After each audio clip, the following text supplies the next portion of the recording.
आज की कहानी एक ऐसे रईस आदमी की है जिसके पास किसी भी चीज की कोई कमी नहीं होती, दौलत, शोहरत और शानदार जिंदगी।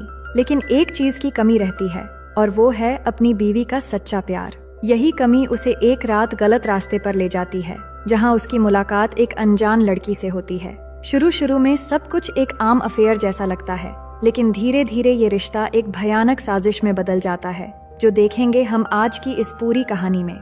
हेलो दोस्तों, मेरा नाम है इशिता और कहानी की शुरुआत होती है डेरेक और उसकी वाइफ ट्रेसी को दिखाते हुए, जो अपने दोस्तों के साथ पार्टी कर रहे होते हैं। सब हंसी मजाक में ड्रिंक करते हुए एक दूसरे की कंपनी एंजॉय कर रहे थे, लेकिन अंदर की बातें कुछ और ही हैं। हमें पता चलता है कि डेरेक और ट्रेसी की शादीशुदा जिंदगी ठीक नहीं चल रही। डेरेक के मन में शक बैठ चुका है कि कहीं ट्रेसी का किसी और के साथ अफेयर तो नहीं चल रहा। अगले दिन वो ट्रेसी से पूछता है कि 2 दिन पहले तुम काम से आधी रात को घर आई थी, क्या उसकी वजह जान सकता हूँ? ट्रेसी कहती है कि वो ऑफिस के कामों में बिजी थी, इसलिए देर हो गई, और थोड़ा रूडली ये भी कहती है कि मैं अपना करियर बनाने में फोकस कर रही हूँ, इसलिए सिर्फ घर में बैठकर नहीं रह सकती और तुम्हें ये बात समझनी चाहिए। डेरेक फिर उसे मनाने की कोशिश करता है कि चलो हम ट्रिप में चलते हैं, कुछ दिन साथ बिताएंगे और सब कुछ ठीक करने की कोशिश करेंगे, लेकिन ट्रेसी काम का बहाना करके मना कर देती है। इसके बाद डेरेक अकेले ही लास वेगस ट्रिप के लिए निकल जाता है, जहाँ वो अपनी एक फ्रेंड की बैचलर पार्टी अटेंड करने आया होता है। पार्टी पूरे जोश में हो रही थी, लेकिन डेरेक अकेले में उदास बैठा रहता है। तभी उसका दोस्त रैफ आकर पूछता है, तुम ऐसे क्यों बैठे हो? कोई प्रॉब्लम है तो मुझे बताओ, शायद मैं सॉल्व कर दूं। डेरेक उसे बताता है कि मुझे पूरा यकीन होने लगा है कि ट्रेसी का किसी के साथ चक्कर चल रहा है। पहले सब कुछ ठीक था, लेकिन अब एक ही घर में हम 2 अजनबियों की तरह रहते हैं। रैफ उसे समझाता है कि तुम बहुत ही अच्छे हस्बैंड हो और शादी के 7 साल बाद ऐसा फील करना नॉर्मल है, लेकिन आज इस पार्टी में हम सब बैचलर हैं, इसलिए बैचलर की तरह ही एंजॉय करेंगे। अब डेरेक भी थोड़ा स्ट्रेस कम करने की कोशिश करता है और पार्टी के दौरान उसकी नजर एक लड़की पर पड़ती है। दोनों की आंखें मिलती हैं, फिर बातों बातों में हल्की हल्की फ्लर्टिंग शुरू होती है। डेरेक उसे अपना नाम डैरन बताता है और लड़की अपना नाम वैलरी बताती है। डेरेक उसके साथ बातें करते हुए काफी हल्का महसूस कर रहा था। तभी वैलरी उसे डांस के लिए पूछती है, तो डेरेक उसे मना नहीं करता। इसके बाद दोनों साथ में देर तक डांस करते हैं और धीरे धीरे करीब होकर एक दूसरे को किस करने लगते हैं। इसके बाद दोनों एक कमरे में जाते हैं और अंदर आते ही तूफान और भूकंप शुरू हो जाते हैं। अगली सुबह डेरेक निकलने के लिए तैयार हो रहा होता है, तभी वैलरी भी उठ जाती है। डेरेक अपना फोन ढूंढने लगता है, तब वैलरी कहती है कि उसने फोन कमरे के सेफ्टी लॉकर में रख दिया है। डेरेक पासवर्ड पूछता है तो वो कहती है कि जब तक डेरेक एक बार फिर से तूफान लाने के लिए तैयार नहीं होता, तब तक वो पासवर्ड नहीं बताएगी।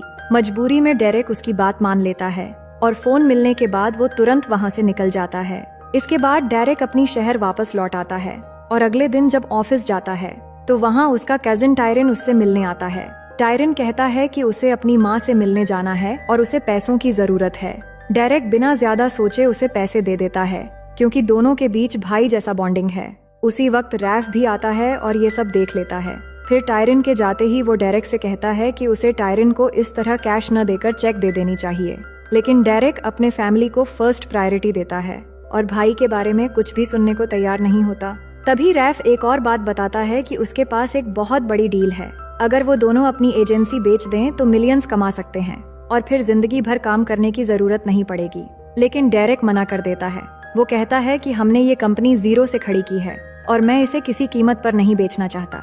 डेरेक ट्रेसी को लेकर बहुत ज्यादा परेशान था। वो चाहता है कि ट्रेसी और उसके बीच जो कुछ भी प्रॉब्लम चल रहा है वो ठीक हो जाए, इसलिए वो आज जल्दी घर लौट आता है और पूरी कोशिश करता है कि माहौल ठीक रहे। वो ट्रेसी से कहता है कि उन्हें आपसी गलतफहमियां ठीक करके आगे बढ़नी चाहिए। ट्रेसी भी खुश हो जाती है और दोनों की शाम काफी अच्छी गुजरती है, क्योंकि काफी लॉन्ग टाइम के बाद ये मोमेंट आया था। लेकिन तभी अचानक किसी आवाज से दोनों चौंक जाते हैं। डेरेक ऊपर देखने जाता है क्योंकि आवाज ऊपर से आई थी और तभी अचानक एक आदमी उस पर हमला कर देता है। दोनों के बीच लड़ाई शुरू हो जाती है। वो आदमी मास्क पहनकर गन के साथ आया था और डेरेक पर गोली भी चलाता है, लेकिन डेरेक बच जाता है और वो आदमी किसी तरह वहाँ से भाग निकलता है। इसके बाद पुलिस आती है और जांच शुरू हो जाती है। फिर जब इन्वेस्टिगेशन की इंचार्ज वहाँ पहुँचती है तो डेरेक उसे देखकर शॉक्ड हो जाता है। वो और कोई नहीं बल्कि वैलरी होती है, जो लास वेगस की पार्टी में मिली थी। वो हमलावर के बारे में पूछताछ करने लगती है, पर डेरेक उस आदमी का चेहरा नहीं देख पाया था। फिर वैलरी ट्रेसी से कहती है कि वो उसे अकेले में कुछ पूछना चाहती है और दोनों उस रूम में जाती हैं जहां अटैक हुआ था। डेरेक अंदर ही अंदर डरने लगता है कि शायद वैलेरी ट्रेसी को सब कुछ बता देगी, लेकिन वैलेरी का इरादा कुछ और ही होता है। वो सिर्फ डेरेक को डरते हुए देखना चाहती थी। फिर जाते वक्त वो कहती है कि इन्वेस्टिगेशन जारी है और उस आदमी के बारे में पता लगाने की पूरी कोशिश की जाएगी, और डेरेक से कहती है कि जब भी तुम्हें मेरी जरूरत पड़े कॉल करने में हिचकिचाना मत। इसके बाद कहानी वैलेरी की पर्सनल लाइफ की तरफ मुड़ती है। वैलेरी अपने एक्स हस्बैंड कार्टर को लगातार स्टॉक करती रहती है क्योंकि वो अपनी बेटी से मिलना चाहती है, लेकिन कार्टर उसे मिलने नहीं देता। वो कहता है कि वो एक केयरलेस मॉम है, और यहीं हमें पता चलता है कि एक दिन वैलेरी ने बहुत ज्यादा शराब पी रखी थी और उसी दौरान उसकी बेटी ने वैलेरी की सर्विस रिवॉल्वर से खेलते खेलते खुद पर ही शूट कर लिया था। उस हादसे के बाद उसकी बेटी हमेशा के लिए अपाहिज हो गई। इसके बाद कार्टर ने वैलेरी को डिवोर्स देकर अपनी बेटी की कस्टडी खुद रख ली। अब कार्टर उसे वार्निंग देता है कि वो अपनी बेटी से दूर ही रहे तो अच्छा है। इसके बाद डेरेक को देखते हैं जो वैलेरी से मिलने पुलिस स्टेशन आता है। वो कहता है कि लास वेगस में दोनों के बीच जो हुआ उसे क्लियर करना चाहता है। वैलेरी साफ शब्दों में कहती है कि वो एक डिटेक्टिव ऑफिसर है और अपनी पर्सनल और प्रोफेशनल लाइफ को कभी मिक्स नहीं करती। वो ट्रेसी को उस वन नाइट के बारे में कुछ नहीं बताएगी और इसके लिए वो परेशान ना हो, लेकिन ये जरूर पता लगाएगी कि उस रात डेरेक के घर कौन आया था और उसे केयरफुल रहने के लिए कहती है। इसके बाद डेरेक अपने ऑफिस में जाकर इंटरनेट पर वैलेरी के बारे में सर्च करता है। फिर जब वो घर लौटता है तो देखता है कि वैलेरी पहले से वहाँ मौजूद है और ट्रेसी से बात कर रही है। ये देखकर वो फिर से घबरा जाता है, पर वैलेरी बताती है कि वो सिर्फ उस कमरे को दोबारा देखने आई थी जहाँ अटैक हुआ था। अब डेरेक और ट्रेसी की रिलेशन काफी अच्छी चलने लगी थी। फिर ट्रेसी काम के सिलसिले में कुछ दिनों के लिए बाहर चली जाती है, पर अब डेरेक इस बात से परेशान होने लगता है कि उस पर अटैक करने वाला कौन हो सकता है।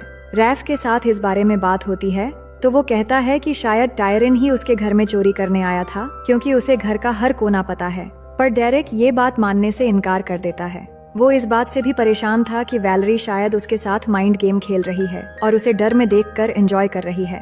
फिर जब डेरेक घर वापस जाने वाला होता है तभी रास्ते में वैलेरी उसे रोककर कहती है कि वो कुछ एविडेंस के बारे में बात करना चाहती है और कार में बैठने को कहती है। इसके बाद वो उसे एक बीच हाउस के पास ले जाती है। वहाँ बाइनोक्यूलर्स पकड़ाते हुए वैलेरी एक घर की तरफ इशारा करती है। डेरेक जब देखता है तो उसे अपनी वाइफ ट्रेसी और उसका दोस्त रैफ एक साथ दिखाई देते हैं। दोनों पूरी तरह रोमांटिक मूड में थे और ये देखते ही डेरेक गुस्से से पागल हो जाता है। वो कुछ समझ नहीं पा रहा था कि वो क्या करेगा। वैलेरी से कहता है कि उसने जो दिखाना था दिखा दिया, अब वो यहाँ से चली जाए। वैलेरी कहती है कि वो एक और बात बताना चाहती है, इसलिए जब गुस्सा ठंडा हो जाए तब वो कॉल करे। डेरेक बिल्कुल टूट जाता है क्योंकि उसे बहुत ही बड़ा झटका लगा है। इधर डेरेक को छोड़कर वैलेरी फिर से अपने एक्स हस्बैंड कार्टर से मिलती है और उसे बताती है कि उसने कोर्ट में अपनी बेटी की कस्टडी के लिए पिटीशन फाइल कर दी है, लेकिन कार्टर एक पॉलिटिशियन है और अमीर होने के साथ वो बहुत ही पावरफुल है। वो वैलेरी से कहता है कि उसने जज को खरीद लिया है और वो उसे उसकी बेटी की कस्टडी कभी नहीं देगा। फिर वैलेरी को धमकाता है और यहाँ से दफा होने के लिए कहता है। वैलेरी बहुत गुस्सा होती है क्योंकि अपनी बेटी को वापस पाने की उसकी हर कोशिश नाकाम हो रही थी।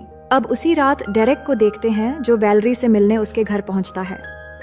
वैलेरी ने ही उसे बुलाया था ये कहकर कि इस केस से जुड़ी कुछ और भी इम्पोर्टेंट बातें हैं। वो बताती है कि रैफ और ट्रेसी ने मिलकर तुम्हें मारने की कोशिश की थी और जिस रात हमला हुआ था उस आदमी को इन दोनों ने ही भेजा था ताकि तुम्हें रास्ते से हटाया जा सके।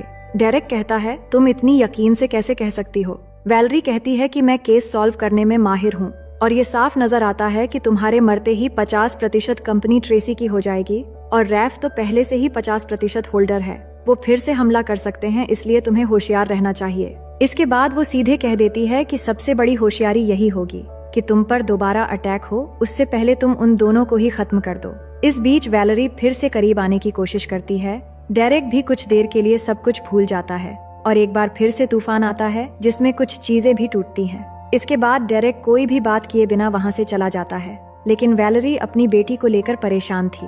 वो किसी भी हाल में अपनी बेटी को वापस पाना चाहती थी, लेकिन अपने हस्बैंड के आगे कुछ नहीं कर पा रही थी। अब सुबह होने से कुछ देर पहले ही डेरेक के घर कुछ पुलिस वाले आते हैं और उसे अपने साथ चलने को कहते हैं। डेरेक वजह पूछता है तो वो कुछ नहीं बताते।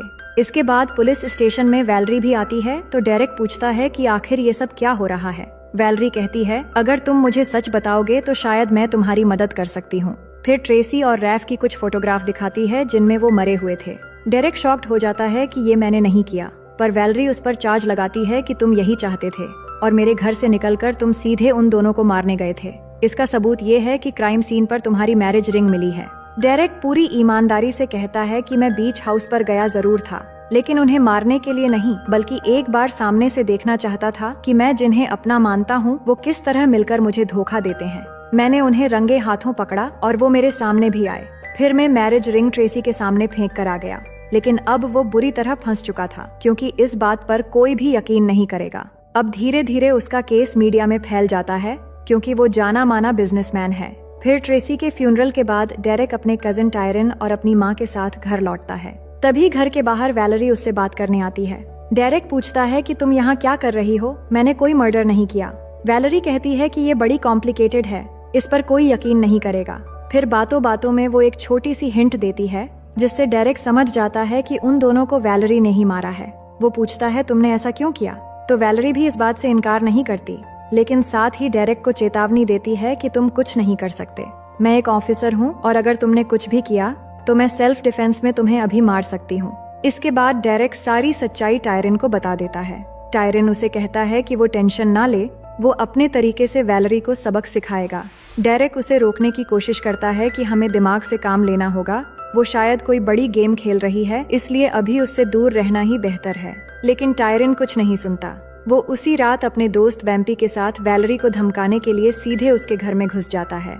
वहाँ टायरन उसे गन पॉइंट पर रखकर पूछता है कि आखिर उसने ऐसा क्यों किया। वैलेरी कुछ नहीं बताती और बीमार होने का बहाना करके वॉशरूम जाने के लिए कहती है। टायरन उसकी बातों में आकर वैम्पी के साथ उसे बाथरूम में जाने देता है, पर वहाँ जाकर मौका मिलते ही वैलेरी एक गन निकालती है और सबसे पहले वैम्पी को शूट कर देती है। टायरन कुछ कर पाता उससे पहले वो बाहर आती है और टायरन को भी मार देती है। इसके बाद वैलेरी खुद टायरन के फोन से कॉल करके डेरेक को ठीक 9 बजे बीच हाउस पर बुलाती है। सुबह होते ही डेरेक वहां पहुंचता है और टायरन के बारे में पूछता है। वैलेरी कहती है कि वो अपने दोस्त के साथ रात को उसे मारने आया था, इसलिए सेल्फ डिफेंस में उसे खत्म करना पड़ा। ये सुनते ही डेरेक गुस्से में वैलेरी पर हमला करके उसकी गन छीन लेता है। वैलेरी उसे समझाती है कि बेवकूफी ना करे। ट्रेसी और रैफ के केस में डेरेक पहले से ही प्राइम सस्पेक्ट है और अगर वो चाहे तो वो डेरेक को बचा सकती है। वो कहती है कि पुलिस को बताया जाएगा कि ट्रेसी के अफेयर का पता चलने के बाद टायरन उसे स्टॉक करने लगा और मौका पाकर ट्रेसी और रैफ को मार डाला। जब वैलेरी को इन्वेस्टिगेशन करके उस पर शक हुआ तो टायरन उसे मारने आया और सेल्फ डिफेंस में खुद ही मारा गया, लेकिन डेरेक उसकी बात नहीं मानता और वैलेरी को शूट कर देता है, पर गन खाली थी। और तभी वैलेरी कहती है कि जो गन उसने अभी पकड़ा है उसी गन से उसने ट्रेसी और रैफ को मारा था। अब उस गन पर डेरेक के फिंगरप्रिंट्स लग चुके हैं, तो उसे उम्र कैद की सजा होने से कोई नहीं रोक सकता। इसके बाद वो धमकी देती है कि अगर डेरेक ने उसकी बात नहीं मानी तो वो उसे हमेशा के लिए केस में फंसा देगी। अब उसका असली मकसद सामने आता है। वो एक आखिरी शर्त रखती है कि जैसे उसने ट्रेसी और रैफ को डेरेक के लिए मारा, वैसे ही अब डेरेक उसके हस्बैंड कार्टर को मारेगा। वैलेरी की बेटी की कस्टडी कार्टर के पास है और उसे किसी भी हाल में अपनी बेटी चाहिए। वो पूरा प्लान बताती है कि कार्टर रोज सुबह रनिंग के लिए जाता है और उसी मौके पर उसे कार्टर को मारना होगा। अगर डेरेक ने ऐसा नहीं किया तो वो उसे ट्रेसी के मर्डर केस में फंसा देगी। अब डेरेक चारों तरफ से फंस चुका था और मजबूरी में अगली सुबह उस जगह पहुंचता है जहां कार्टर रनिंग कर रहा होता है। पर वहां डेरेक कार्टर को सब कुछ बताने की कोशिश करता है कि उसकी एक्स वाइफ वैलेरी ने उसे मजबूर करके मारने भेजा है, लेकिन कार्टर उसकी पूरी बात सुने बिना उससे गन छीनने की कोशिश करता है। इसी हाथापाई के दौरान अचानक कार्टर को गोली लग जाती है और वहीं पर उसकी मौत हो जाती है। इसके बाद डेरेक सीधे वैलेरी के घर पहुंचता है और उसे कहता है कि उसने उसका काम कर दिया है, अब वो फिंगरप्रिंट वाली गन वापस कर दे। वैलेरी कहती है कि गन टेबल पर पड़ी है, वो जाकर ले ले। डेरेक डरते हुए कहता है कि अब वो शायद उसे भी मार देगी, क्योंकि डेरेक के मरते ही वैलेरी की जिंदगी में कोई रुकावट नहीं रहेगी। वैलेरी कहती है कि उसने ये सब कुछ अपनी बेटी को पाने के लिए किया और वो डेरेक को कुछ नहीं करेगी, वो बस गन लेकर यहाँ से निकल जाए। डेरेक गन उठाकर जाते हुए गुस्से में कहता है कि उसने इतने सारे मर्डर्स किए हैं, वो एक घटिया औरत है और उसकी बेटी ऐसी माँ डिजर्व नहीं करती। इतना सुनते ही वैलेरी भड़क जाती है और डेरेक पर गोली चला देती है। डेरेक भी पलटकर फायर करता है और एक गोली लगते ही वैलेरी नीचे गिर जाती है। इसके बाद डेरेक उसे चेक करके वहाँ से निकलने वाला होता है। तभी अचानक वैलेरी चाकू से उस पर हमला कर देती है और उसे जान से मार देने की कोशिश करती है। तभी डेरेक फिर से गोली चलाता है और वैलेरी बुरी तरह घायल हो जाती है। अब वो अपनी आखिरी सांसें गिन रही होती है और डेरेक अपना मोबाइल निकालता है और पता चलता है कि वैलेरी ने अभी अभी मर्डर के बारे में जो भी कन्फेशन दिया था, डेरेक ने वो सब रिकॉर्ड कर लिया था। रिकॉर्डिंग सुनते सुनते वहीं पर वैलेरी की मौत हो जाती है। इसके बाद वहाँ पुलिस पहुँचती है, पर डेरेक पुलिस को सारी रिकॉर्डिंग सुना देता है। सच्चाई सामने आते ही डेरेक के ऊपर से सारे चार्जेस हटा दिए जाते हैं और इसी के साथ ये कहानी यहीं पर खत्म हो जाती है। तो दोस्तों, मैं उम्मीद करती हूँ कि ये कहानी आपको बेहद पसंद आई होगी। फिर मिलेंगे एक और मजेदार कहानी के साथ।